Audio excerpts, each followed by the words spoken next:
Living a life in full is a conversation you always wanted to have with that person who gave an amazing TED Talk, or the author of one of your favorite books, or that inspirational Olympian you always wanted to know more about. It's graduate-level conversations with those making a difference in the world and in the lives of others. This show brings you new ideas and approaches so that you can live a life in full. I'm your host, Dr. Chris Stout, and I hope you enjoy this episode.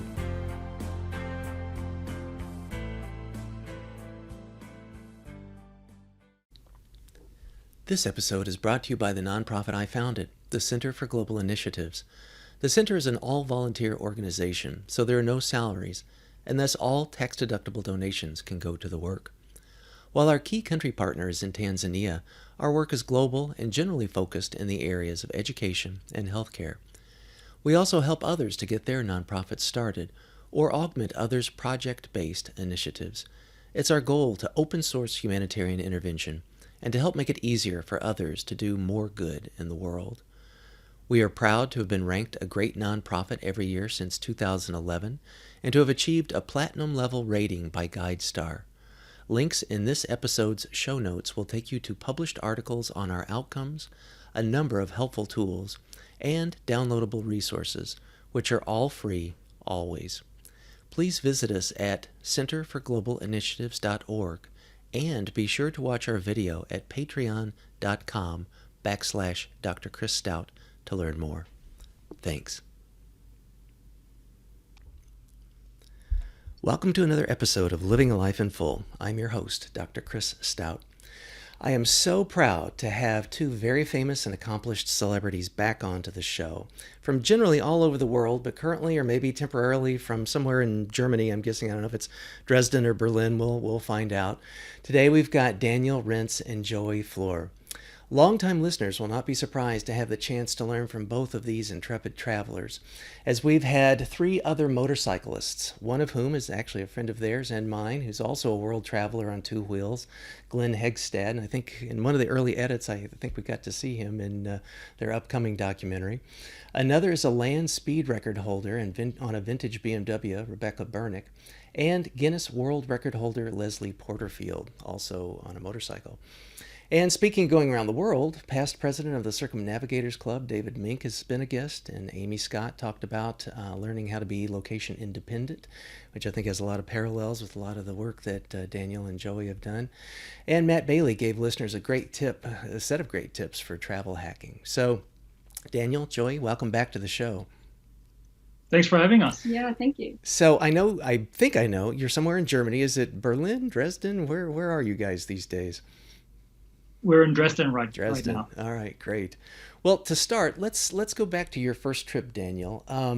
That was the basis of an award-winning documentary called Somewhere Else Tomorrow, which I think is pretty available on a variety of streaming platforms, or certainly purchasable as a DVD. What spurred that trip, and how long was it, and where did you go? Tell us about that, just as a refresher for people that might not have heard that episode. I think the boredom spurred that trip in a way. In a way, basically, I've traveled extensively in my early 20s, and then I went back to study.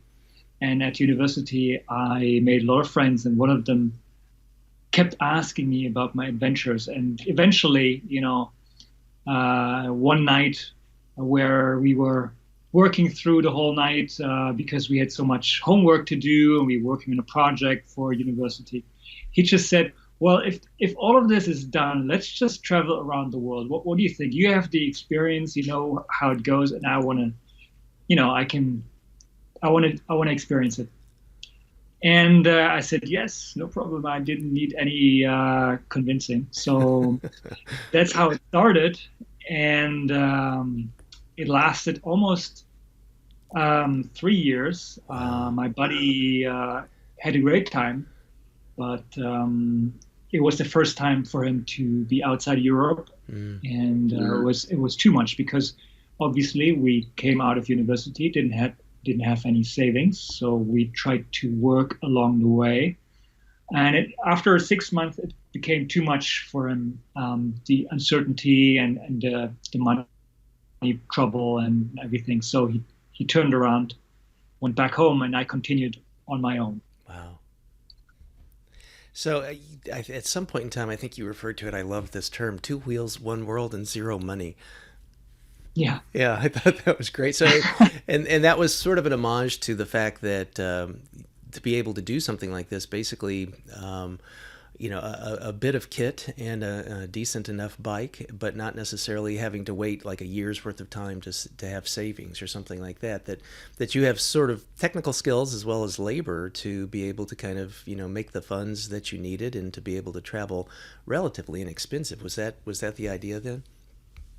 Well, two wheels, one world, zero money. That's the most basic way of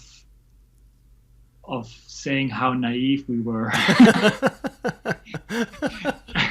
Basically, a lot of people come up to me and say, "Oh, what an amazing story! You must be very brave." And I always say, "I'm not brave. I'm just naive. I didn't know what I would get myself into, so that helped Yeah, do it." yes, I think that can be very beneficial. So, Um, but yes, basically, all the skills that we had acquired beforehand, and the wisdom about how life works would help on an adventure like that. But sure. definitely, our skills increased as we went along. I can imagine. So, Joey, you too, kind of in parallel, were a world traveler. You didn't start off on two wheels. Tell us a little bit more about your travel experience and your background. Well, after I finished school, high school, traveling became very important for me. I went on my first long trip to Central America. I spent just short of a year traveling around, backpacking, and it was a very important, transformative trip for me, a very important time for my personal development as well. And after coming back, I knew that was not the last trip I did, and got bit by the travel bug, and I knew I'd always be traveling. And I decided to study geography. And that was always a great excuse to get away, to travel. Because, to understand the world, you have to see it, right? So then, But I was always backpacking. I was never interested in like using my own vehicle to travel, because I thought that'd be just too much work to take care of it. And when I break down, I have to do something about it. And on public transportation, it's just so much easier. It seemed a lot easier to me. Just get on the next bus and go. So was it Australia, New Zealand? Where were you two that you happened upon one another? That was Thailand, Thailand, okay. And Bangkok. how did that happen? Basically, my sister knew Josephine from university. Mm-hmm. So we weren't in the same course, but in the same school or something. Oh. Yeah, same university, same group of friends, and that's how we met. Oh, okay. So my sister, or you, my sister, were talking about your next trip, Yeah, right? I was planning a trip to Southeast Asia, and she said, "Oh, you know what? My brother's in Asia as well right now. You should email him." So Joey emailed me saying something along the lines of, "Do you want to meet for a coffee or something?" And yes, I remembered. Yeah, okay, I know this girl. Let's meet for a coffee. I just didn't know whether I could actually make it to Thailand by the time she would get there. It was like a couple of months before you flew out, right? But I said, why not? Let's try. And then I was stuck in Nepal actually at the time. But I found a way to travel through China and Tibet on my motorcycle by joining a group. Wow. And I actually made it to Bangkok in time, but Joey didn't show up. Oh. Yeah. So I went back to the hotel. I was going to pick her up from the airport. I went back online and tried to talk to her. And it turned out that there was a volcano in Iceland. Oh, I remember. In 2009. 2010. Yeah. And the volcano erupted and stopped all the traffic. In all of Europe, basically. All of Europe. No airplanes. Wow. All of Europe. So we had like a couple of days time to kill. I was in Bangkok not because of anything. I just wanted to meet her, and she was stuck because she couldn't fly. So we were like in this vacuum basically, and we were chatting on Skype for days. Just talking. What do you want to do when you get to Asia? Where do you want to go next? What's your adventure like? How's motorcycling? Some stuff like that. Just And getting to and that's how we. Yeah. By the time you flew in, about a week later, we knew each other pretty well, and and there was not much more talk needed. Everything just happened without any discussions. I dropped some luggage, so she had some space on the bike, and then we kept riding through Southeast Asia together for all the time that Joey had for her trip. Wow. That is so cool. That's you would think that the delay would have created all this havoc and stuff, but the fact that that you weren't stuck to some itinerary, Daniel, then allowed to have these deep conversations and then just get things going when she was able to arrive there. That's so cool. Oh gosh. Yeah. Wow. So, for a conversation, I'm gonna, I apologize to the listeners and the audience in advance. I'm probably going to be kind of hopscotching all over the place here, but I want to talk about the documentary. I want to talk about some of the nuts and bolts. I want to talk about some of the overview of it and things like that. But I guess maybe to kind of to tee off this conversation is to talk about the travel that you guys have done through the Americas and Africa. And I was just tickled to see an early version, director's cut, so to speak, of the documentary. Is there an official title yet? I know there was a working title. I don't want to give away any spoilers, so I'm not going to say anything that I think I know or may know incorrectly. But is there an official title? Is it okay to, if there is it okay to share that or kind of catch us up? Yeah, it's okay to communicate it. We have an official title. We've used it in the film. When I promote the film, when I'm going to cinemas all over Europe in this winter, actually starting in a couple of weeks, I try to not state the title as often as I can because I kind of like the surprise. Okay. Cinema, we kind of say Somewhere Else Tomorrow Part 2, and then we cross out 2, and then we state the right title.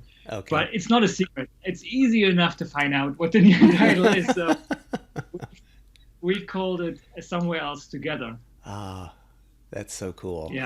That's so cool. And I think way back when I had Glenn on the show, he and I were talking about, your documentary and like the coolness of the, how you would come up with that title for that. So it's so fitting. So thanks. And listeners maybe get an early scoop on this. So is it, are you done with editing? Is it now out for public consumption, or catch us up with distribution and how people might be able to see it, or when they might be able to see it coming to a theater near them?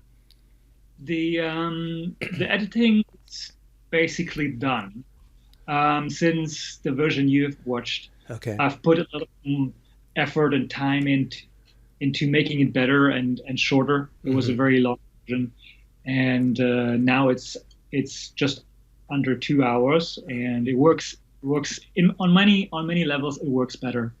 It's a bit more tight. It has better momentum. It leaves out some of the scenes that we like, but for the general audience who hasn't read every word on our travel blog, it's better, because you're not distracted with all these little side stories. Okay. And we had a few scenes in the movie which are only relevant if you have seen the first movie. So once you've seen the first, you can relate to the people we meet again on the second trip, or we talk to them again. So we've cut out that as well, and now it's kind of a very digestible length of just under 2 hours. How many? Do you measure in days of footage? Because how long was the trip in total from, do you even know? It seems so epic. So this attempt to circumnavigate the world by motorcycles. So the attempt to circumnavigate the world by motorcycle took 6 years. Golly. So 3 years each trip. Yeah.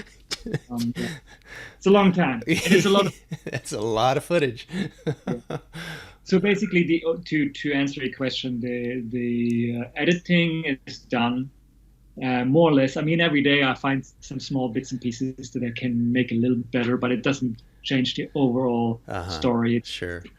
bits and pieces. And the next steps are to go through cinemas in Germany, Austria, Switzerland, maybe the Netherlands, who knows. Mm-hmm. And I'm working with an agency, and I've signed away the rights, which means I cannot release the DVD or video on demand before the summer 2020. Okay. But for all Europeans who are listening to your podcast, they're more than welcome to check out my website, and they will find a cinema nearby, I'm sure. Great. Well, we'll put that, send me the links and stuff when available, and then we'll put all that stuff into the show notes, and people can do that. Yeah. I'll also see if we can, offline, let's coordinate this, so I'll have the show, this episode come out hopefully close to the time that you'll be making your European splash, so we can coordinate that and keep in touch with it too. We can update folks as well, Sure. too. So let's thank you for the overview. Now let's start to dig a little deeper. What were there certain kinds of things that that you guys learned from travel or from motorcycling together on one bike, or Daniel, your time independently, tips or ideas or experiences that you learned that you applied then to this second trip? Right. Well, the first part of the question is like endless. You have like, do you have, Yes. This will be a real long form episode. yeah. Second part of the question about what was different in the second trip rather than the first. Well, let's see. The first trip was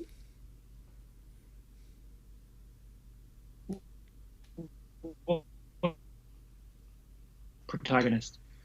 Me, basically. What happens to you when you travel places you've never been, you have no idea about, and what does it do to you, especially not knowing how to make it, because I didn't have the money for it, so I had to consistently find jobs and work and meet people and network and just deal with all kinds of challenges and hurdles. Mm-hmm. So that is what the first film is about.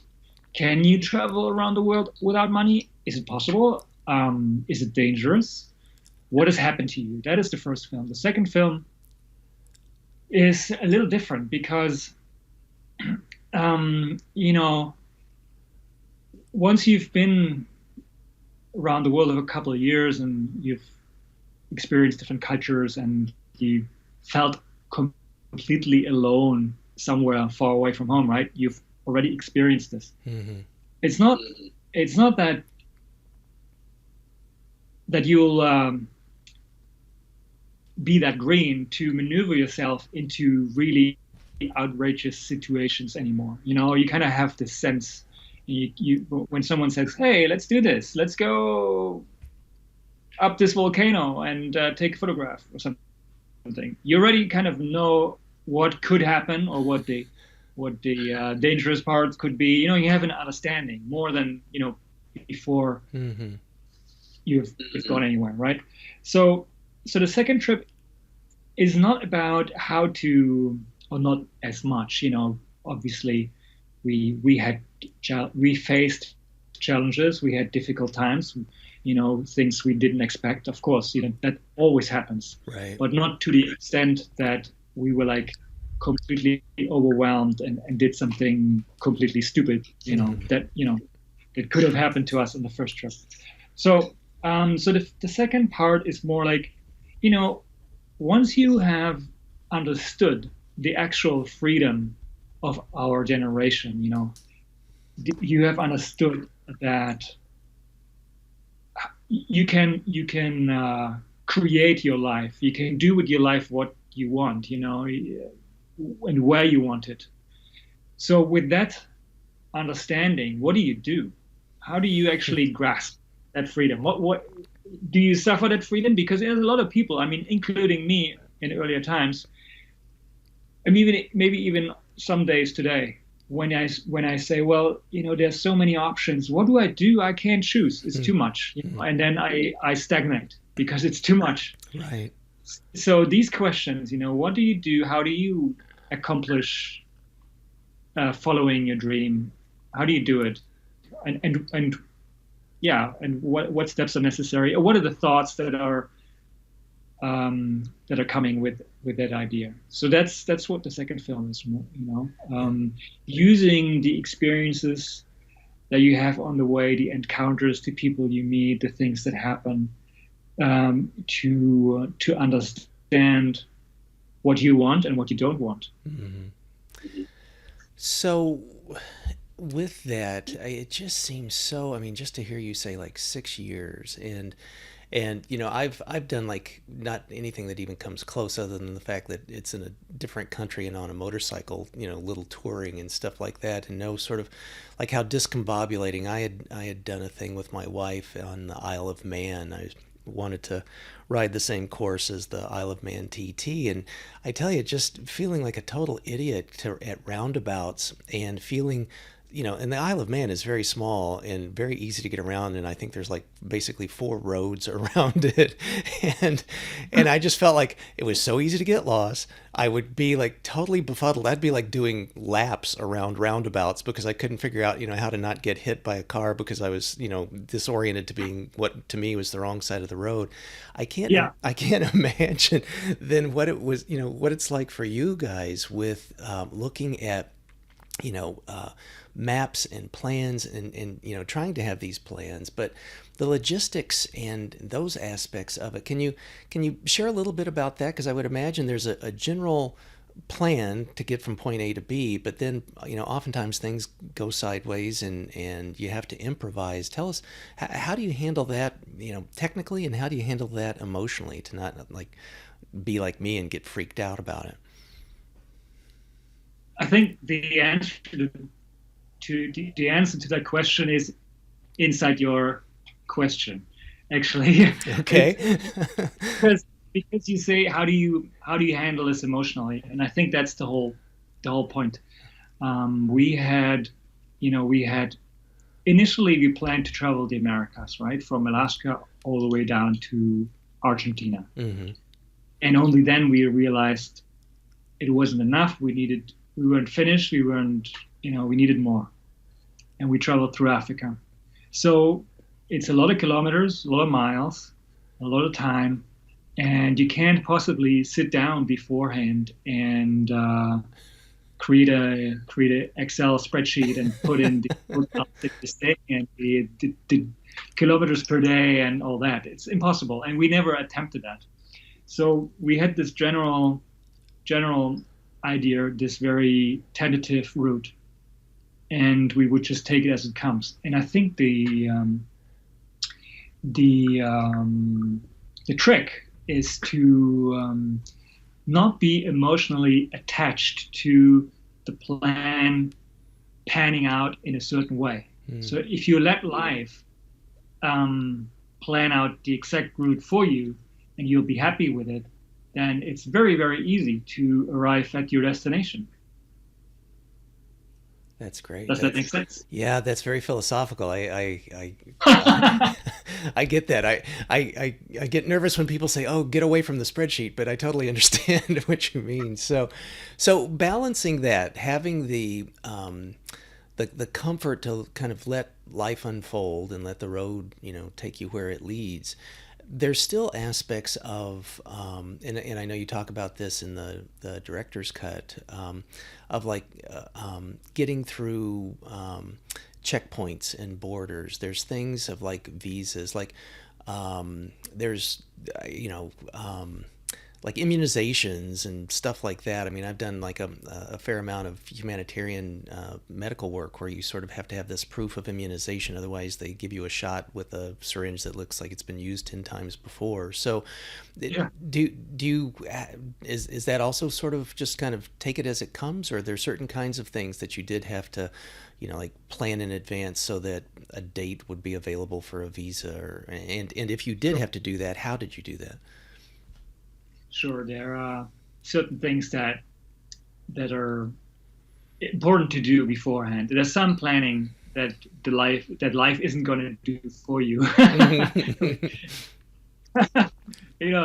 It's just you just have to be smart enough to understand which one Right. is that. Right. Or Yeah. you have to, what's life. Bureaucracy is very good at squashing plans and and freedom. Yeah, So right. yeah, I know what you mean. Yeah. Yeah. So, I mean, visas for the Americas, it's fairly straightforward. You get all the visas at the border, at least for, I think it is true for North Americans and for Europeans, Uh-huh. right? There's some countries, some passport holders who have it a little bit more difficult. But generally, the Pan American route is fairly straightforward as far as visas goes. Okay. But having said that, there is certain vaccinations which are required to enter Brazil, for example. Mm. And I remember we were kind of being laid back about it. Which one was it that was The sold yellow out? fever. Yellow fever. What Yeah. country? Well, we first thought about it in the States, and it was just super expensive, and we decided to just get it later on. And then in Mexico and Guatemala, I think. Well, what country do we need it for? I think we needed it for For Colombia. For Colombia. Colombia. Yeah. Okay. Yeah. And then it was sold out everywhere because they had the Football World Cup in, where was it? Brazil. In Brazil. And all America was All the going to Brazil. Yeah, people traveling there, they all needed the vaccination. And it was just sold out everywhere. And it was only in El Salvador that we got lucky. Yes. Honduras. Yeah, that was funny. Yeah, that's $150 per person I think even more. or even more. 200. And so, and that is what I mean. Life is going to plan for you a little bit. Yeah. If we had kind of said, "Oh, we have to have it. Damn, it's difficult." We would have stressed about it, Mm-hmm. but we didn't. So we tried in Mexico, it didn't work. We tried in Guatemala, it didn't work. And then in Honduras, we got it for free, didn't we? Yeah, we met someone and he said, "Oh, I know a clinic where you get it for free." Yes. So, Yeah, you can't But a plan couple- for that. So that's very cool. yeah. But a couple of countries later, it would have been tough to get again. It kind of, you have to be lucky as well. Yeah. Yeah. What else as far as planning goes? Visas, vaccinations. There's a lot of tricky bits, but if you keep your eyes open and your ears open, you collect all the relevant and important information much easier than going online. Because you talk to people, you talk to other travelers that come your way or travel the same way. For example, what happened on a regular basis in Peru, that the Peruvian customs officers, they didn't stamp your motorcycle or vehicle, whatever you were traveling on, the same way that they gave you the visa. So you got a visa for 90 days in Peru, Uh-huh. but it's all in Spanish, right? But they stamped your bike in and out for 10 days or something. And then you want to leave the country 90 days later, and they say your bike has overstayed. We have to take it from you. What's the word? Confiscated. Confiscate. Oh my Yeah, they gosh. confiscated. We've heard of this before. Guys had their bikes confiscated, and they didn't ever get it back. Oh my So gosh. It could be the end of the trip. No kidding.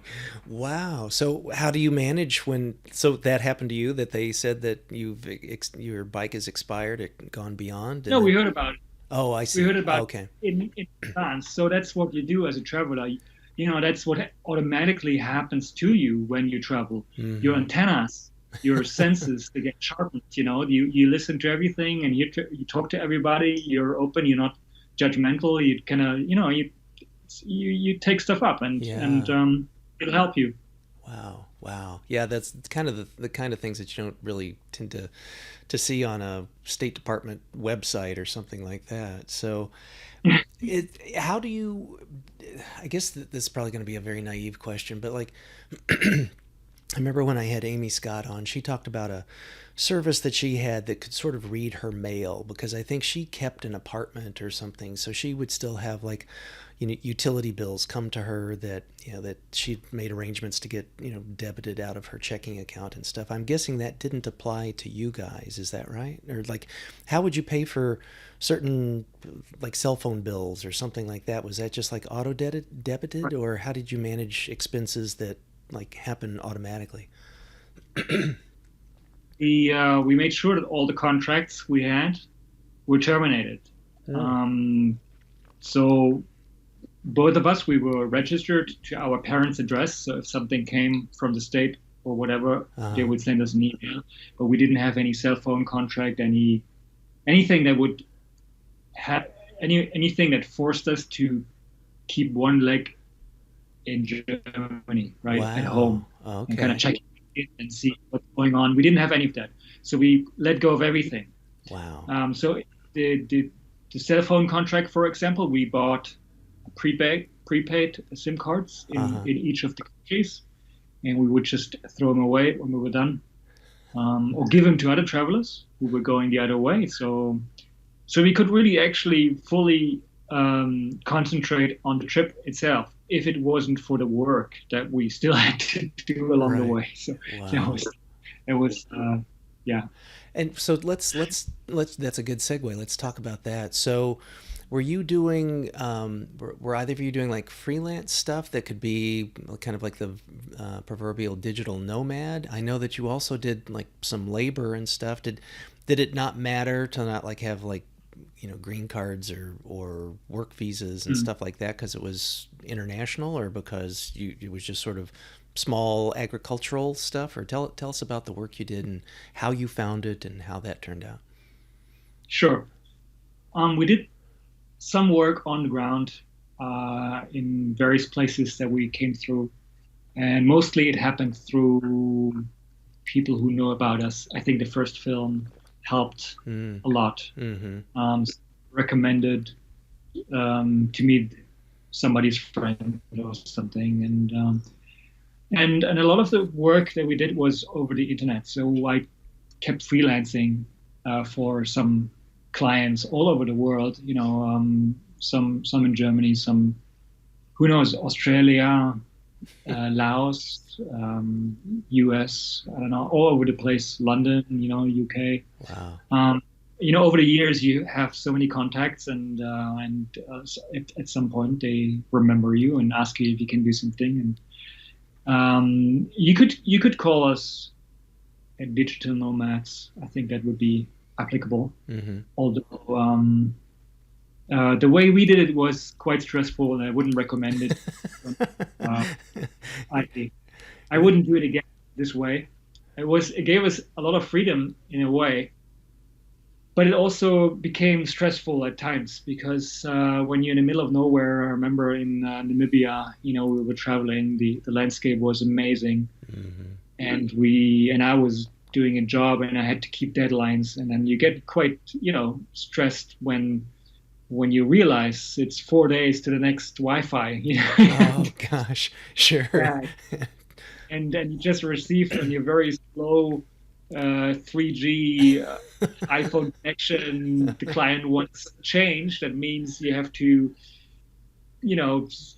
fire up your computer and render whatever hours of footage. And I don't know, it's stressful. And also, I think because we were on motorcycles, every time we sat down to work, we had to find something that everybody takes for granted, because you show up in the office and you work. It takes you 2 minutes to hang your coat, sit down, fire up the computer, work. But we had to find the whole setup in a third world country. It was not a given that in any hotel room, you would have a chair, let alone let alone a table. And if there was power, then the chances were good that your plug wouldn't fit. And if it fit, then it would be so loose because it's so old and would gosh. fall out of the wall every 2 hours. And then the Wi-Fi was really horrible and would cut out more often than it was on. And super hot, and there was a construction site next door which was really noisy. Really And then loud it was music. music. And then you had the sandstorm going over your keyboard, and you make sounds when you type. And it's just, I wouldn't recommend it. If you're traveling in a van, you can have your own setup with everything. Just work. That is fantastic. Right. But motorcycle, it was tricky at times. Yeah. But I'm not. You need to have like a gag reel too of these, I could just envision all these things that you just described. It's like, oh my gosh. So speaking of that, then you're teeing up very good segues for me. So in terms of like gear and equipment and things like that, you shot like I think. Correct me if I have my facts wrong, and let's talk about what you chose and why you chose it. Like you had you shot footage with a Canon and with Sony's and with GoPros and even iPhones and that kind of equipment. Is that correct? Yeah.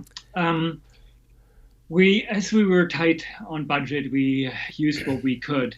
We started with the Canon 5D Mark II that I bought for the first trip. We used this in the beginning of the second trip, but we updated it fairly early on after a couple of months, right? You've been using it longer, until Panama or something, because the technology got better. The cameras became smaller, lighter, cheaper.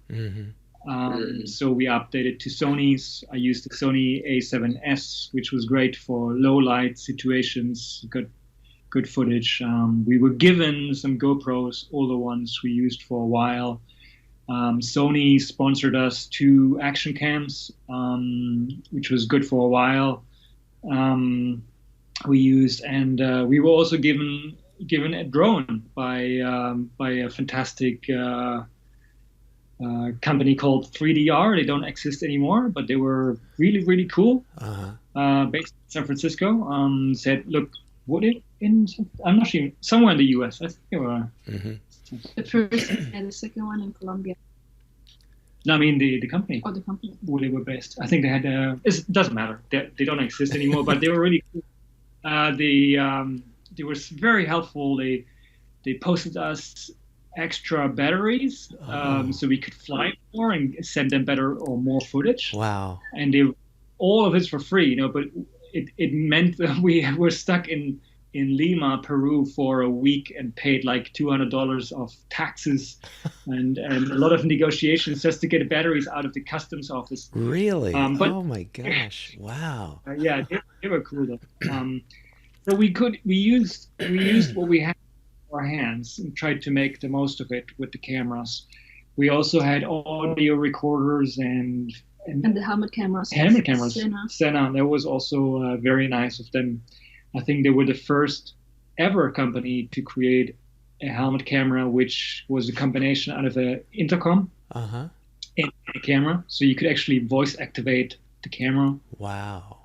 It's very cool. I just assumed those were GoPros. That is very cool. Gosh, that must have been super helpful because I mean the drone footage is beautiful and amazing. I'm so glad those folks helped support that. And then it's just you really do have a point of view of what it was like for the two of you on the bikes and and even some of the stills that you sent me of like looking down these. Like what looks like a road, but you see this thing, it looks like a hole, but it's like a crevasse. It's like, oh my gosh. I mean, you just really sends chills down your spine of what it was like to have. And I'm sure still there, there's a certain abstraction that, by virtue of footage versus reality is much, but I tell you, the visceral feelings of seeing the things that you guys have shared is just amazing. So, but please go ahead. So, I think I think the only point I wanted to make in regards to all the cameras and everything is, you know, we had all these cameras and we used, in the situation what we had, even if we just had our phones in our pockets, we used that. But looking at our equipment as a whole, it is crazy to see what it takes to do it properly. I mean, it's not just you have several cameras.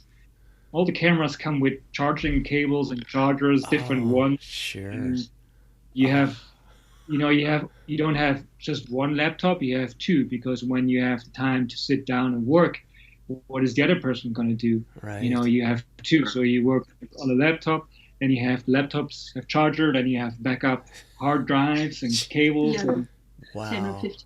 Right. a lot of hard drives. God. And you have Oh. SD card readers and so much technology.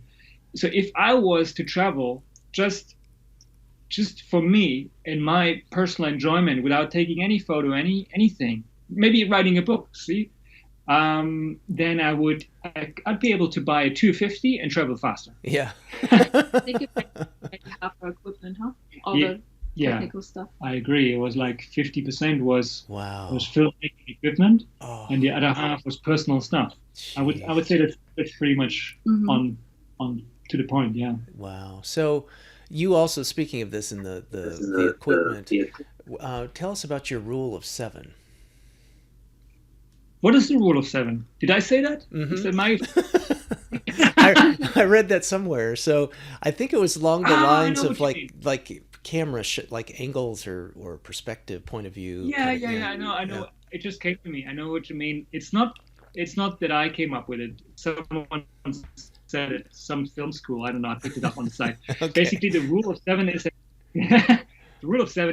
if you want to capture any scene, it is good to keep in mind that you have 7 angles to the one story. For example, let's take a very simple example. Someone sells bananas on the street, and the bananas are magical because they make you fly. I don't know. So 7 is the rule of 7 means you start with a total, means with a wide shot. So you have a wide shot of the guy selling the bananas. So so the audience knows the bearings. Where is it? What kind of situation is it? And then you have 6 further shots, like a close up of the bananas, maybe a close up of the guy selling it, and then maybe a medium wide shot of you eating the banana, and then another one of you flying because they're magical, stuff like that. Just make sure you have 7 shots to one story. That is the rule. Okay. But I didn't always follow it.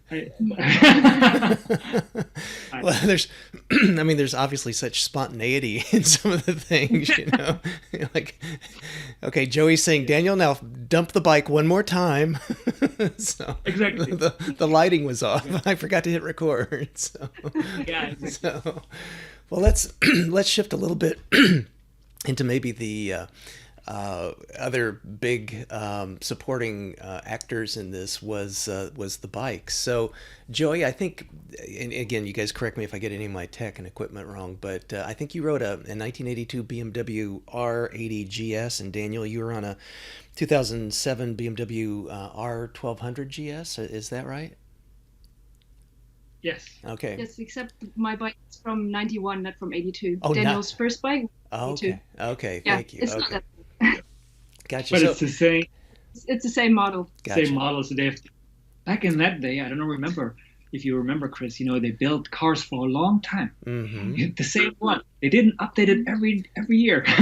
Yep, I do remember. Yeah, it just might be a slightly little teeny weeny different tweak or something. A taillight might be a little different, but generally everything else was just, if it worked, it continued to work. So in terms, you've talked about on the blog about like the consideration of a decision saying, well, maybe an older bike is simpler and less electronics, less sophistication, less tech in it. So if we had a breakdown, it would be easier to to rig it and to find a part for it and to to get it back Yeah. on the road.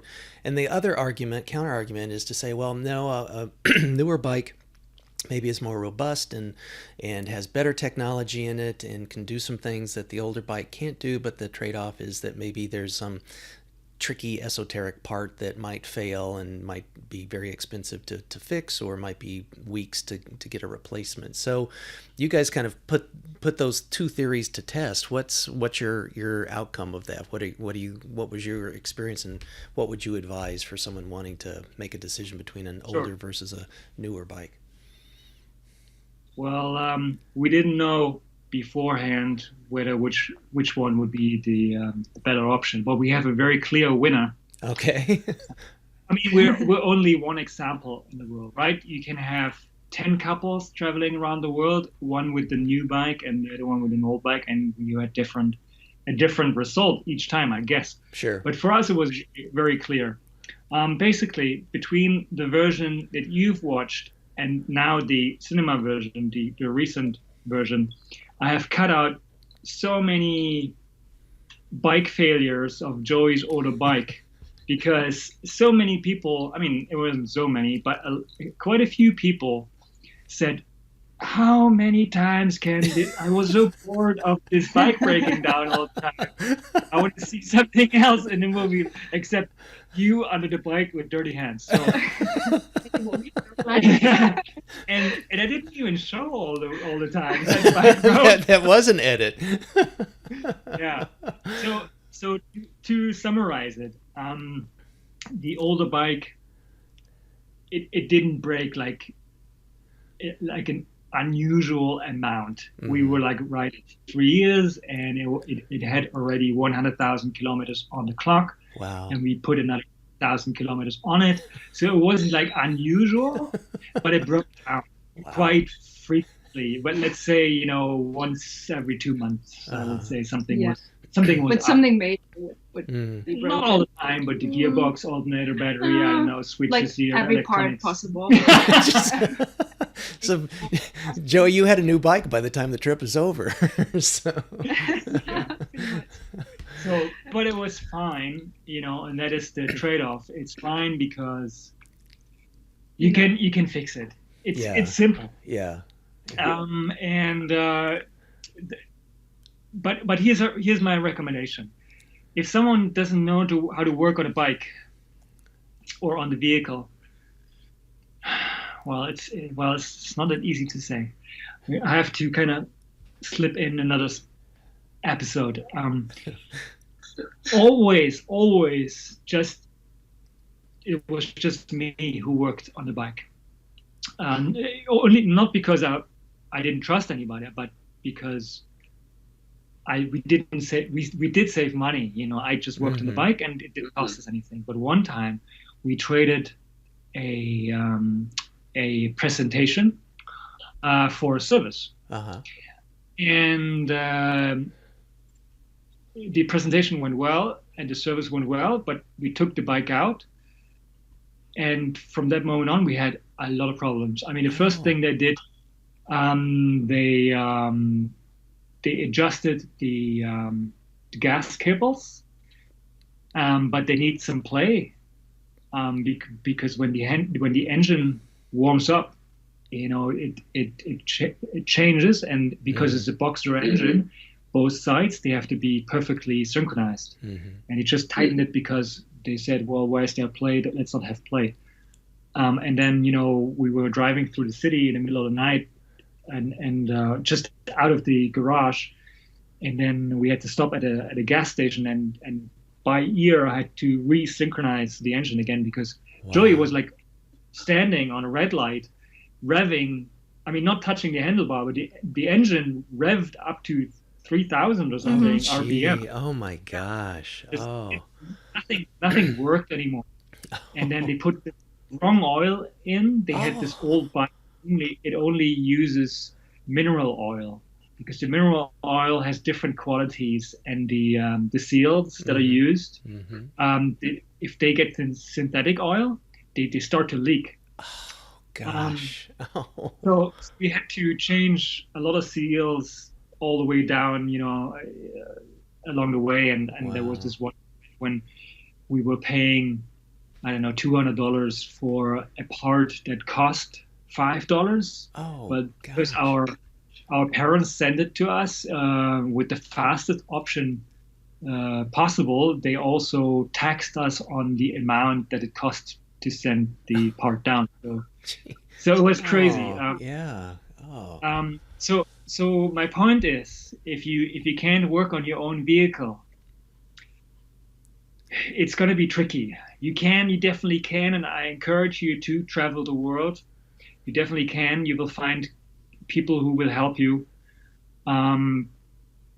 But whether they can help you properly is the question. My experience is that technology and cars and motorcycles get very sophisticated the newer they are. Mm-hmm. And I find that there's a gap between those people who engineer the bikes and those who can fix them, right? Every year a new bike comes out, and even if you go to a big city and try to get it fixed, they may not be able to.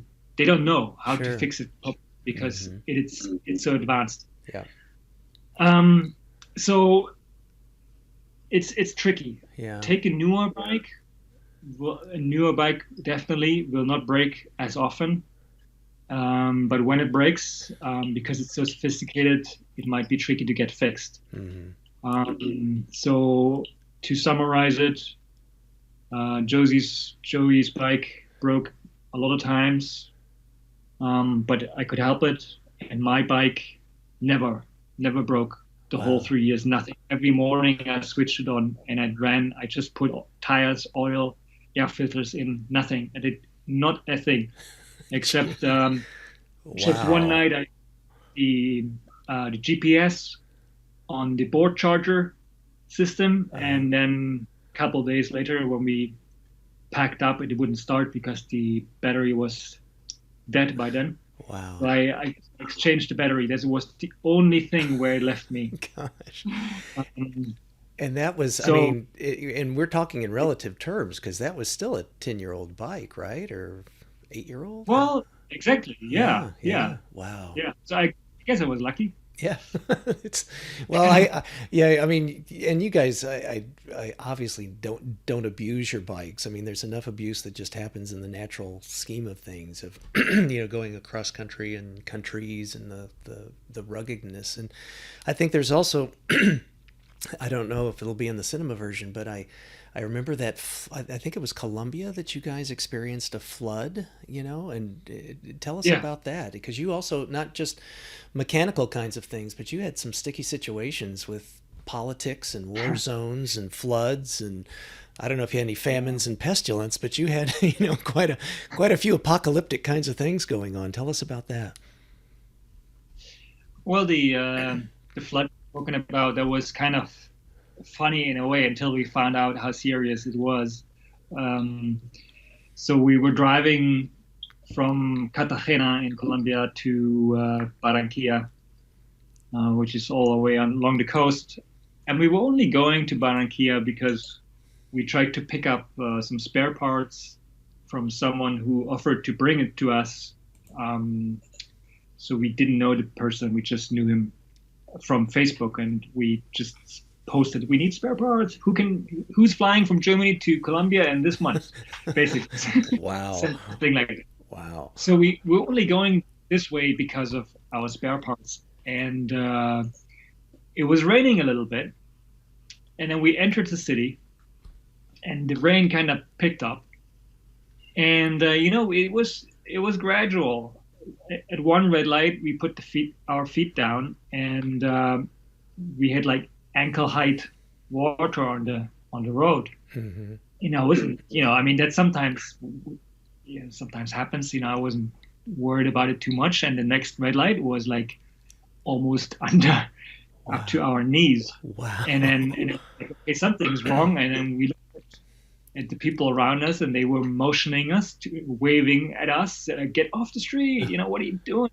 Wow. And we didn't know what's going on, but apparently to all the people who live in Barranquilla, it's very clear that you get off the road when it rains, because they had they have this design flaw in the city where Oh, they didn't calculate for the sewer system. oh no. And it's so bad, so it's all concrete, so bad that on a regular basis the cars are spilled down in the ocean. We have seen footage on YouTube later on. The whole buses float in the streets. Oh And gosh. we nothing really bad happened, but Joey's motorcycle was in danger for a few minutes. She just got stuck. Yeah, I got stuck on a crossroad.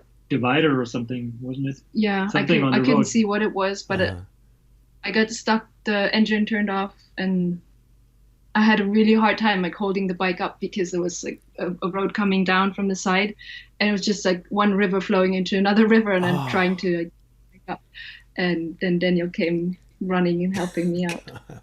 It was pretty critical because Yeah, golly. Oh, the water, like all the camera stuff and whatever I had on my bags would have been. Yeah, we weren't like prepared. It's just rain. We know we have, waterproof bags, but you Right. can't go dive with them. right. Yeah, not submersible. So, and everything survived pretty well, people and equipment. Yeah, Joey had some water in her air filter box, so it could have been really bad. Hmm. But the engine, I don't know, it was just okay. We cleaned it out. The engine kept running, so it was all good. The camera stayed dry, so Wow. we were lucky. That's great. Yeah, Wow. Well, and the fact too that here you are in this kind of chaotic circumstance, and nevertheless you're still able to get some footage too. That's also pretty amazing filmmaking. So, bravo to that. So, speaking of sticky situations, you guys also, there's no predicting politics and no predicting, people's behaviors, but you had some kind of dicey border crossings, and in Africa on that stint of it, you Yeah. ran into some child soldiers. Tell us a little bit about that. Um, when we decided to not stop traveling, once we reached Ushuaia in Argentina, we shipped our bikes to South Africa and decided to travel up along the west coast up to Morocco and then cross over to Spain and make our way home to Germany. Wow. And obviously, this whole continent we didn't plan to do from the beginning, so we had to do it with what we had. Our bikes were too big for that adventure, but we couldn't afford other ones. And our equipment, some of the things we sent home because you don't need a big jacket in Africa. It's all warm or hot even most of the time, and climate is very different. And so we were kind of facing all. I would say it's the wildest continent left. So we were facing this after a 2-year trip, basically, and Yeah. there were a lot of difficulties. Language was more difficult because in Latin America it's all Spanish. Joey speaks Spanish really well. In Africa, Western Africa, is mostly French, which is a little bit difficult for us. We're not as fluent. Mm-hmm. And visas was a big problem. You can get visas, but they're very, very, very expensive in most of the countries, and it's very difficult to get. For most countries, you have to give them a lot of information. I remember in Nigeria, for example, just to get in, we had a friend send his passport copy and work details and bank balance sheet and all these very sensitive information to us, so we can present it to the embassy and say, look, we have this friend in the country, we have an invitation letter, we have hotels booked, and everything else that they wanted us to show just in order to get in. Wow. And they still were not keen giving us the visa because they know it's a dangerous place, and if an international tourist gets whatever kidnapped or mugged or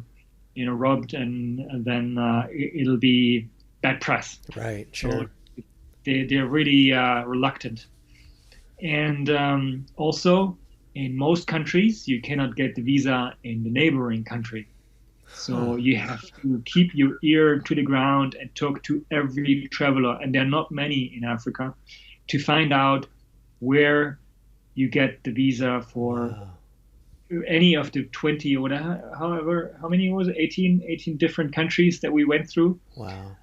So in Congo, Brazzaville, we found out where we get the visa for Ghana, which was only 5 countries up, and it's like that. And then Wow. and you exchange names and phone numbers of those people who know. And it also changes in Africa. Things change on a daily basis. So this is a bit of a hurdle. The visa, the money. It's one of the most expensive places I ever traveled. Wow. Africa. Yeah, we spend like $1,000 per person for all the visas going through Africa. No kidding. Oh my gosh. Wow. Yeah, wasn't it 1,000 per person? But per person, yeah. Yeah. Okay. Per person. Yeah. So Wow. $2,000. Gosh. Yeah. So And yeah. So in that process, then, I mean, again, talk about creativity and stuff. Because I've done a fair amount of travel, not overland. I remember I tried to get from Ghana to Togo, and it just got turned away at the border because I had an issue that I was, again, too naive to know that they were expecting some extra little fees for me to get across, and I didn't understand, what the subcontext was, and I semi-recently went to Nigeria, and it was by virtue of a friend that had invited me over, and I was supposed to get interviewed in the United States.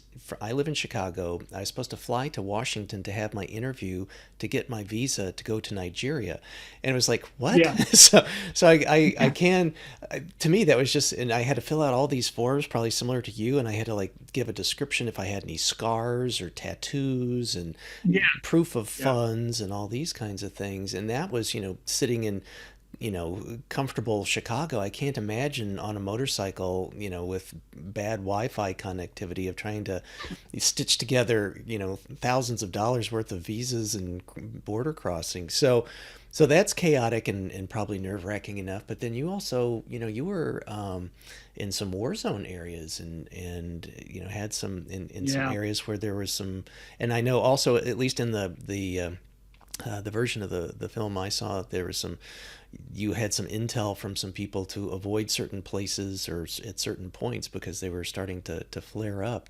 Share that story with us, or those incidences. The border crossings and the war zones, yeah. Mm-hmm. Okay. The Congos, there's 2 Congos actually. Why are there 2 Congos? Do you know? There's 2 countries. Yeah. Democratic Republic and right, yeah.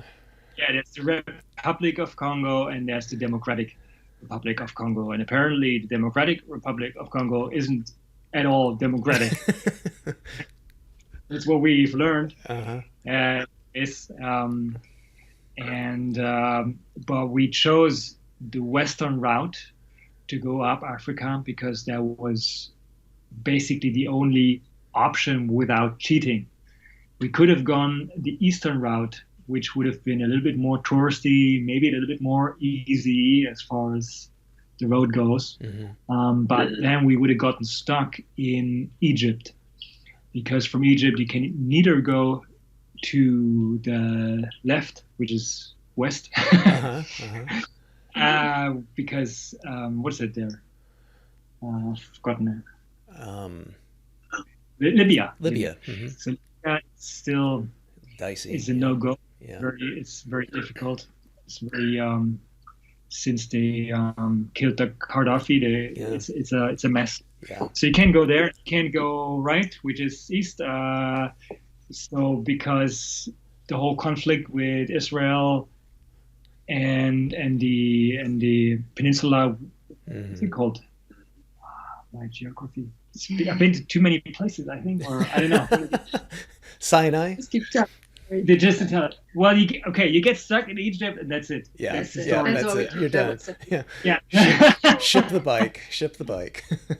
You can edit this, right? Yeah. So in Egypt, you can't go anywhere. You can not even take a ferry or anything. There's no ferry service. You can't go to Europe, so you're stuck. It's a dead end. Mm-hmm. So we took the western route, which would take us to Morocco, and then we could take a ferry. There's a ferry every day. Uh-huh. The western route also meant going through a couple of countries which were not all that safe.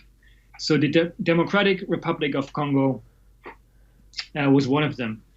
So we did some research, and according to the internet, it's quite something, right? So civil war, they have, as you said, they have child soldiers in the jungle somewhere.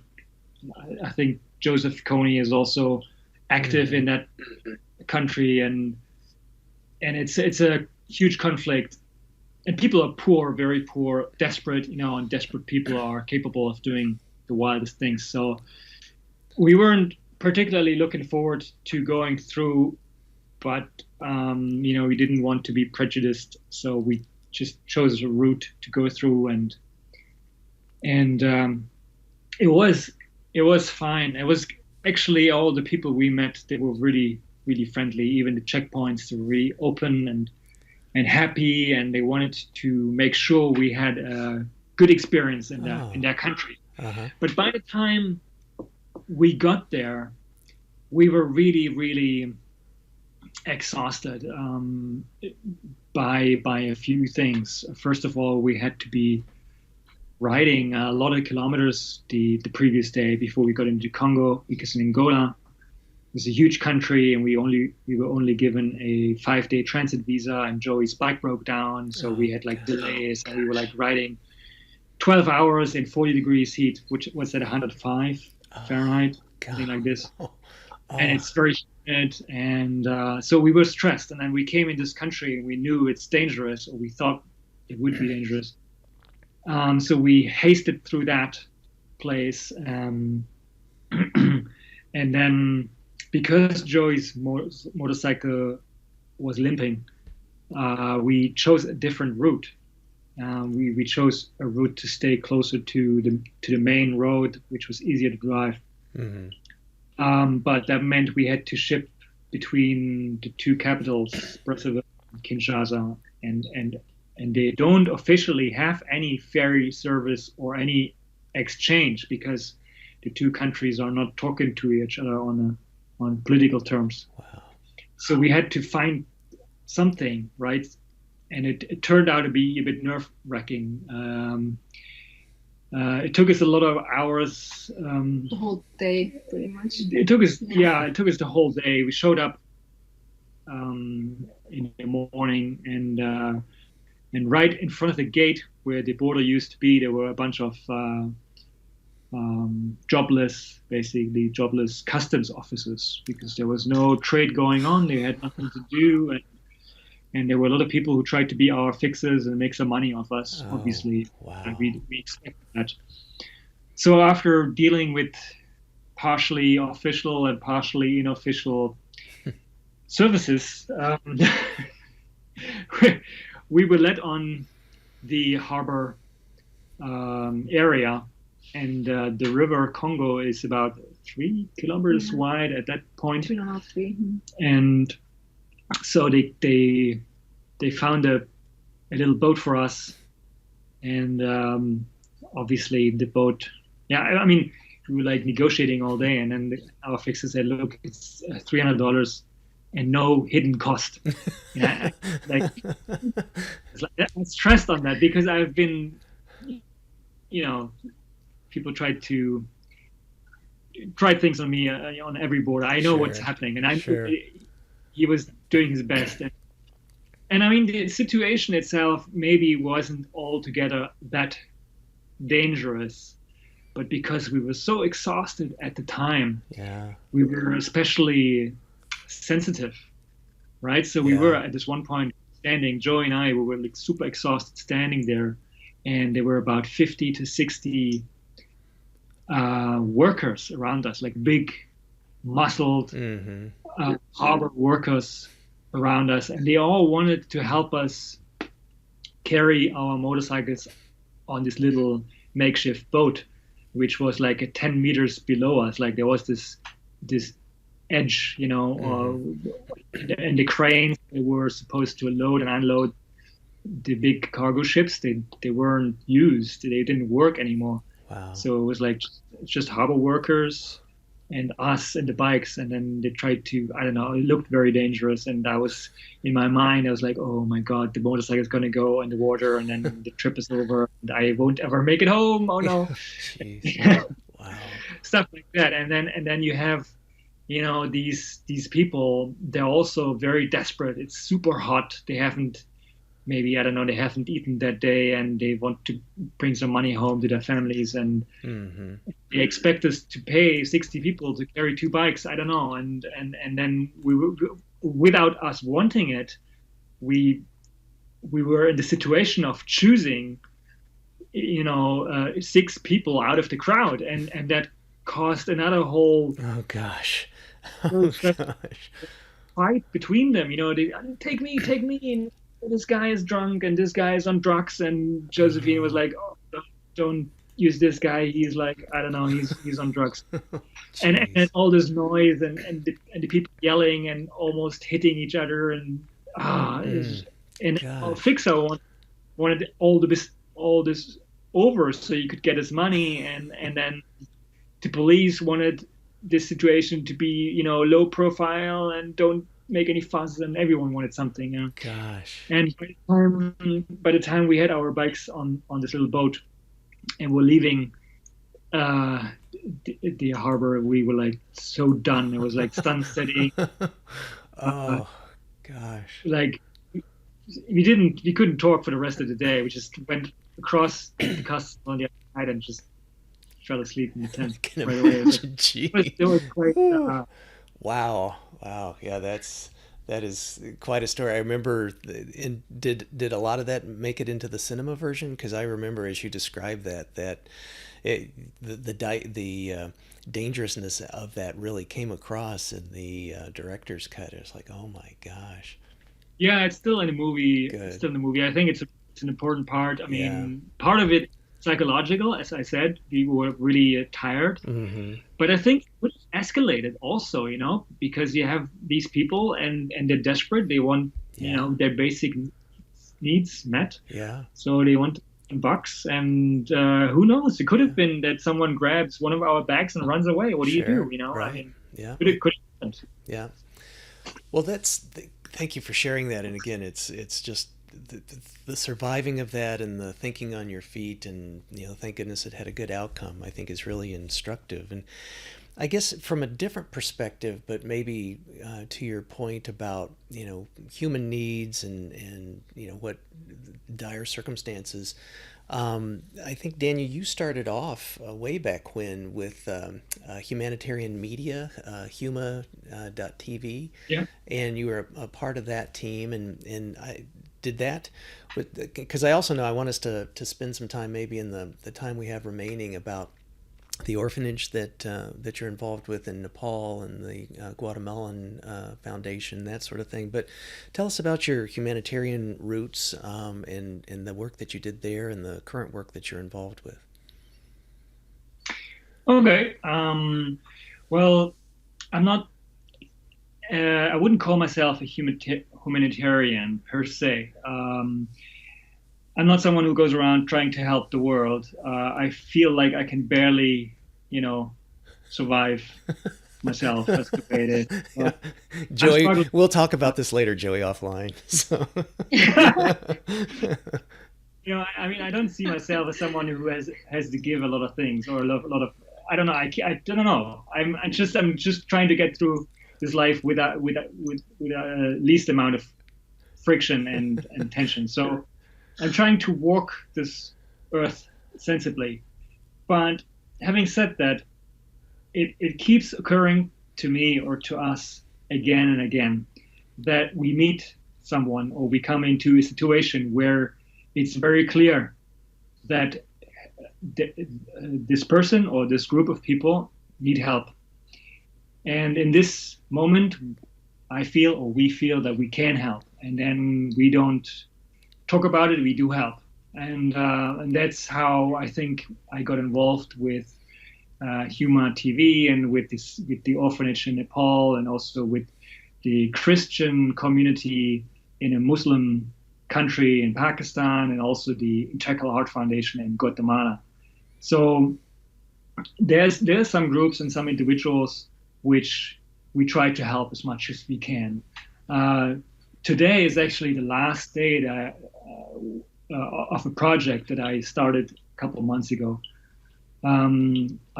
Josie and we went to Nepal this summer, and we revisited the orphanage in Nepal after pretty much exactly 10 years. Wow.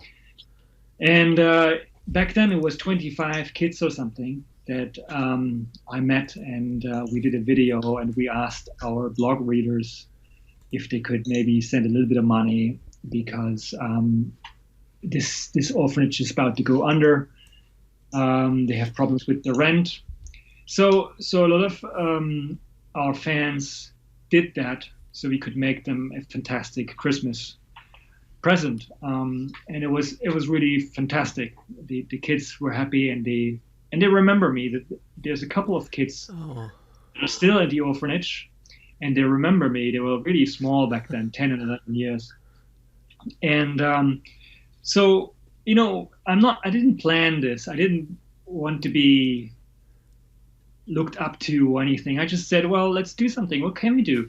How about we create a calendar?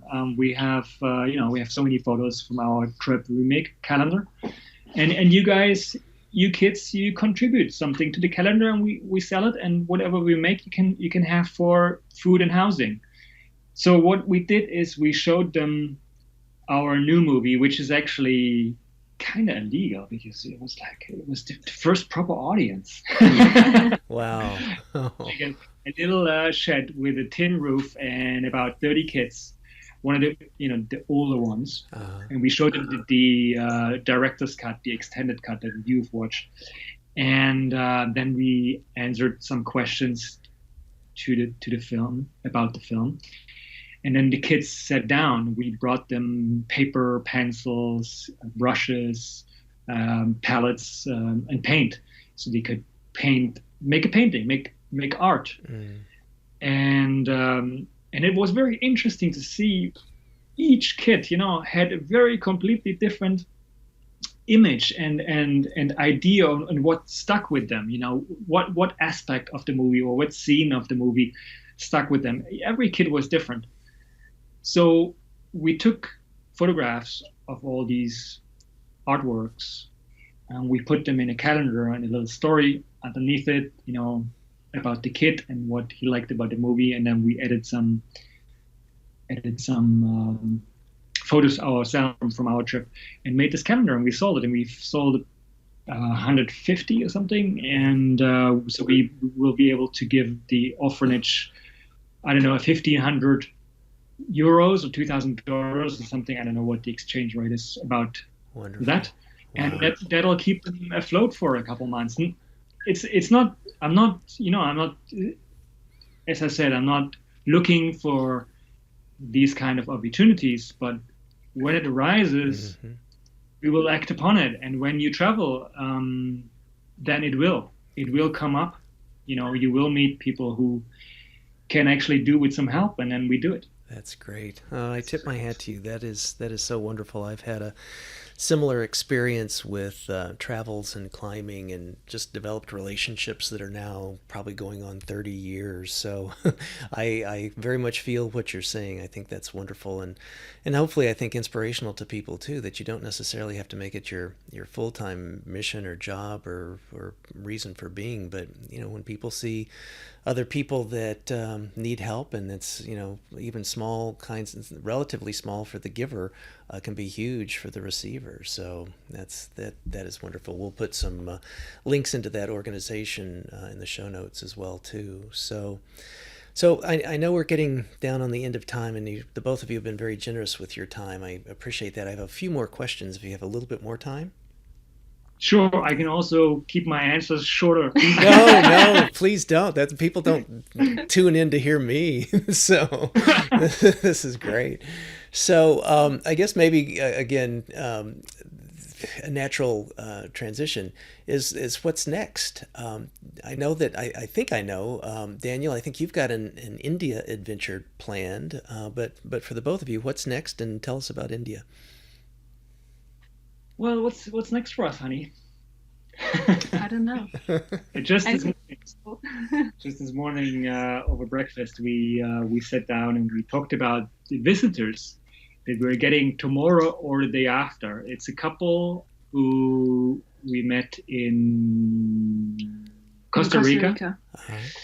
On motorcycles. Also on motorcycles, nice. And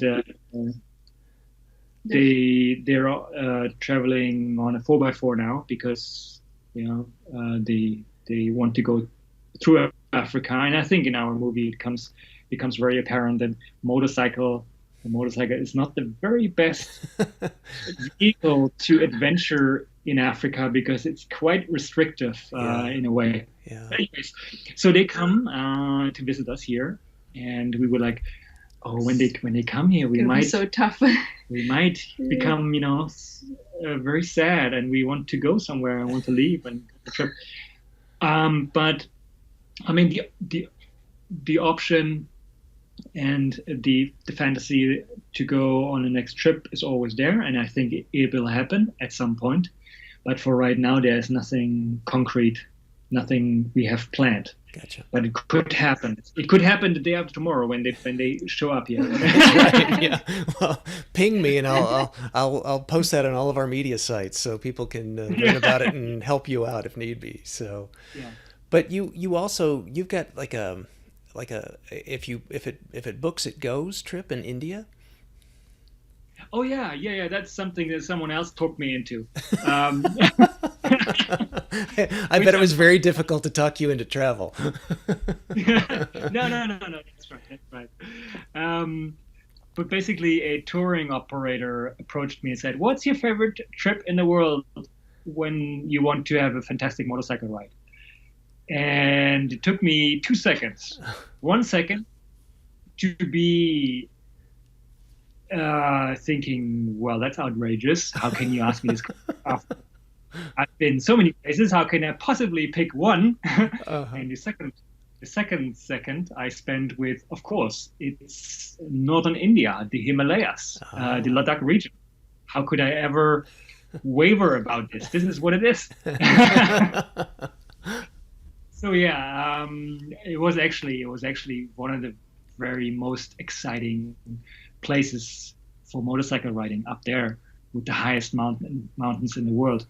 And so they said, well, if that's your favorite place to ride, why don't we try to make a tour out of it, and we offer it to a bunch of people. And we've started the booking process a couple of months ago, and so far we have about 4 or 5 people who've booked, and we have another 4 or 5 seats open. And I don't know what it's going to be like to be a tour guide. I'm very excited to show people the experience I had in that place, which was quite spiritual, actually, right there with all the monks and monasteries and the very remoteness and the wide open valleys and the humongous mountains and the sunsets and the clear sky and everything was just so incredibly. It's just something else. It's the landscape and everything. So I'm hoping I can make people who book this experience what I have experienced back then. So what are the dates for it? Do you know off the top of your head? It's all through August next year. August Start on okay. 1st of August. Okay. Fly from Frankfurt to Delhi together. So the flights.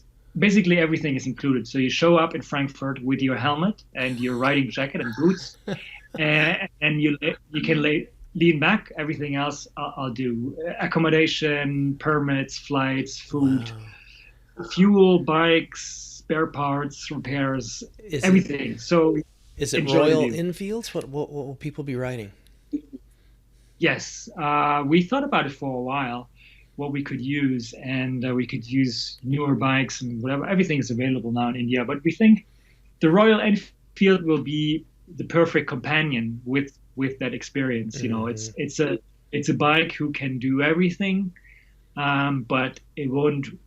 You know, you can't race on it. So we don't want people to race. We want people to be there, be in the moment, enjoy what is in front of them. So we think that the Royal Enfields will be perfect for that. Yeah, that is a perfect homage to tour on a bike like that and its history and stuff, and having that in India. That Yeah. makes perfect sense. How is it? 2 weeks, 3 weeks? I looked it up. I just can't remember off the top of my head.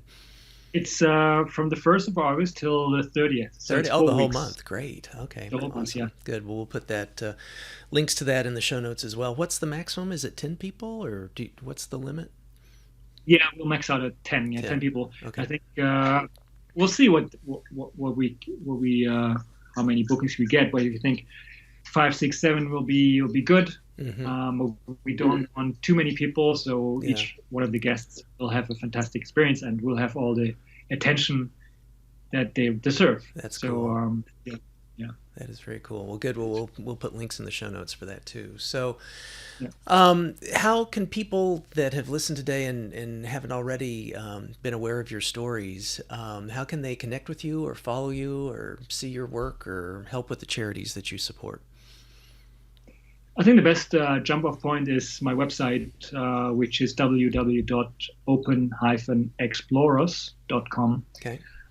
From there, it takes you to, you can send me a message via email. You can follow me on Instagram or Facebook or whatever social media.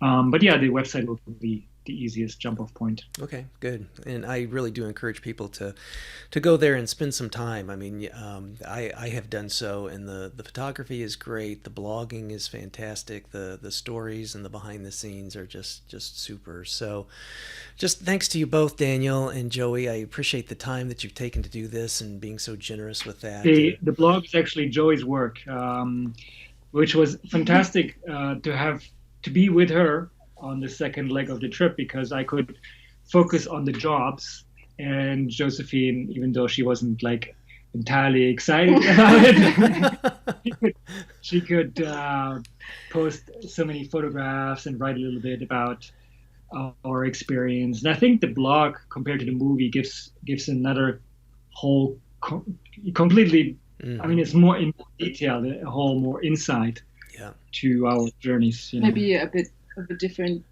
perspective as well. Yeah. Because you wrote it. Because I wrote it. Yeah. And because I made it. And you made the movie. Yeah.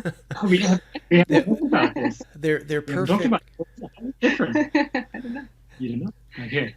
They Interesting. are a perfect, like the two of you, a perfect complement to each other. You're each other's yin and yang. Oh, yeah. So, yeah, and again, I really do. Just if someone sees the movie, don't feel like you don't need to go to the website, and if you go to the website, don't feel like you don't need to see the movies, because they're a rich tapestry of the experiences that you've had and the storylines of Josie's blogging, and the visuals with the stills, as well as being able to watch the movies, are just truly impactful, and I think and inspirational, and I think from you both very honest. There's not a because I know you guys. I mean, it's as I saw the director's cut, I felt that the honesty of who the two of you are as people, and it's just to be a little sappy. It's also very sweet to see the two of you as a couple. so it just, I feel like it hits all the high notes, and just I feel like there does seem to be this, at least if you look at Netflix, these long form movies like The Irishman, has come out, it's whatever, almost 3.5 hours. I feel like, you guys, there may be a niche for the full director's cut, being made available at some point. So don't just put it in a can and forget about it. So there it may have its opportunity too. So I'm very excited to see the final version, because it's just, again, the both of you are just, such wonderful people and such, inspirations, and just it's a pleasure to have you back on the show, and I wish you all the best of luck, and we'll keep in touch. We'll post on our Facebook site and other social media sites, not only about this episode, but also kind of, what's cooking and what's coming up in the future for you both. So people can have this as part of the community as well, too. So thanks for your time. Thanks for all that you've done, and looking forward to what comes next. Thank you. It was a pleasure to talk to you. Thank you. Bye-bye. Thank you. Bye.